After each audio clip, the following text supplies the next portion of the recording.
remind you is that our responsibility is not for the outcome. It's not what people do with the gospel. Our responsibility is to discharge it with consistency and with love, with compassion, with passion, with fire, with conviction, and to try to live a life that is credible enough to convince people that we really believe what we say we believe. Are y'all following me? You know, we're just like waiters or waitresses in a restaurant. The waiter or the waitress normally in a restaurant worth eating at, they're not back in there cooking the food. They don't buy the food. They don't bring the food to the restaurant. No, they're just waiters and waitresses. And so there's a chef that's back there preparing the food. And so the waiter or the waitress just brings the meal to you. Now, they hope that the meal has been well prepared and that you will enjoy the meal so that you will leave them a decent tip. Rumor has it that Christians are the cheapest tippers around. In some cities, they hate to see the Christian conferences come because the waitress said they're going to work us like packed mules and then leave us 39 cents. Or whatever the denomination is that will get to the next even dollar. No, we ought to be generous to people if they would provide good service and they treated us in a gracious, respectful way. But they just bring the food. They're not responsible for how it was prepared. They're not responsible ultimately for its quality. And that's what we are. We are the waiters and the waitresses of the gospel.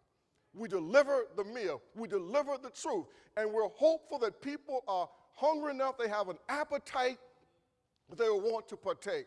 But if people don't partake, then they choose not to partake. You know, I used to get all really stressed out. It would really bother me when people wouldn't respond to the gospel. It would bother me. I would just get stressed out about it, worried about it, frustrated with it. And I began to realize, well, who am I? Most of the people didn't listen to Jesus. Most of the people in Israel during his day, they rejected him. There was only a minority group, a small group of people that really embraced his teachings fully. And so we must not be held hostage by how people respond. But we do have a responsibility. We have an obligation. That's what Paul writes in Romans chapter 1. He says, I am indebted to the Greek, to the barbarian, to the heathen. I'm indebted to them, and I'm also indebted to the Jew. Now, what was Paul saying? Paul was saying is, I have a divine obligation in Romans 1:14. I have a divine obligation to discharge the gospel even to people who I don't like, and even to people who I don't believe are going to listen to me. The Greeks, the barbarians, the heathens. But Paul said, I am still obligated to try to reach them with the gospel, and I let their decision be their decision, the outcome be God's outcome. I'm also obligated to preach to the Jew, those people who are like me. Now, one of the great challenges of the church in the 21st century, and the church is able to navigate this very, very tempestuous terrain, will be the churches that will be successful. The churches normally over the years, they have been built and they have become very, very culturally the same. And so what happens is we try to reach people like us. We witness to people like us. And so we only want people that are like us. And that's served the church well for many years.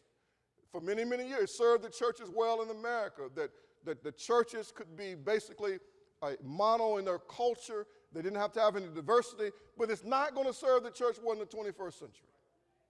It's not going to serve well because our communities are becoming more diverse, not just racially and not just ethnically, but they're becoming more diverse from a standpoint of culture. This is the greatest and the largest generation gap that's ever existed in this country. The difference between this generation of children, youth, and teens, and their parents and the grandparents is so different because of technology, because of communication, because of how quickly information spreads. It used to be a time, it took 2 years for a style or a fad in California to reach West Virginia. Now it takes 2 days. Because Madison Avenue now has the communication means through MTV, through BET, through movies, through the internet, cyberspace, through Facebook and all these things, the whole world literally has become a village. It's one big, giant village, and you're competing against ideologies and against philosophies of the whole village. And the assumption of the church is the people who live next to me think the way I think. It just simply is not so. Because in many cases, they have not been exposed to what you have been exposed to. So the challenge before the church to become to understand the different languages that have been spoken in their community, not necessarily different dialects, but the different ways of communication in terms of how and what people believe, and the ability to step into these worlds and to speak with relevance the truth of the Bible, to speak with accuracy the truth of the Bible, to be to share biblical principles, as I've shared with you before, that's more than just quoting Bible verses. We think that preaching the truth of God is just quoting Bible verses. Bible verses can be foreign to people who don't know the Bible. I wish y'all would help me. It's foreign to people who don't know the Bible because they don't have a biblical framework and a structure to understand what we're talking about. So quoting Bible verses to people who don't understand the language of the Bible, the culture of the Bible, the nuances of the Bible is no different than speaking to someone in Spanish who only speaks French, who understands French. You can speak all the Spanish you want to speak. They do not have the capacity. They do not have the decoder on the inside of them to decode the Spanish, translate it into French, and to a French cultural context where they understand it. The same thing is happening in society today.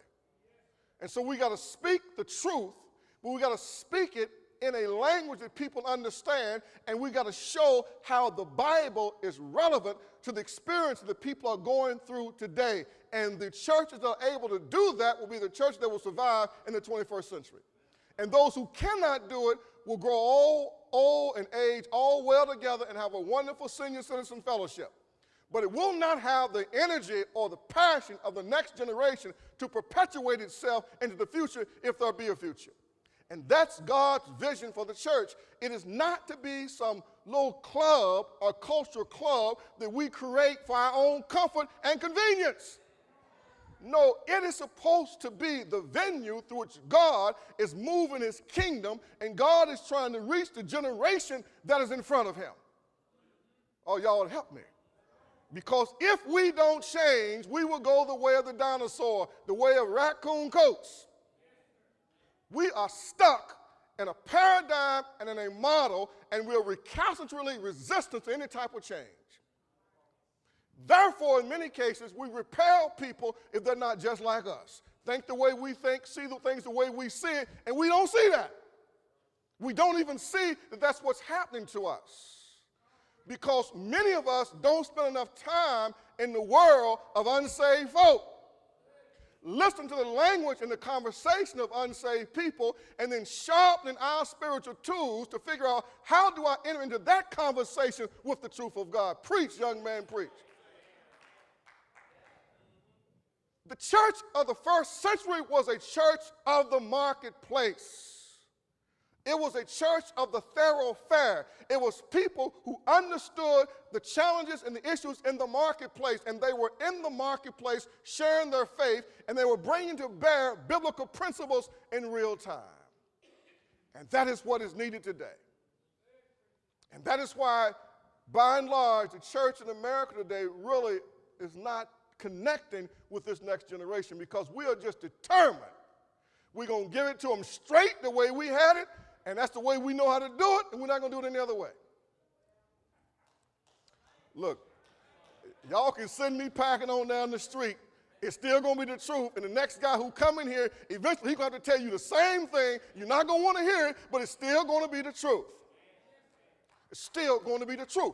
We all must see ourselves as evangelists and as missionaries, and we all got to get serious about trying to figure out how do I reach people on my street, on my neighborhood, in my community, in my sphere of influence, whether it's recreation, entertainment, whatever it is. How do I do that and make this faith attractive enough to people at least want to follow me to see where it is I go to be nurtured?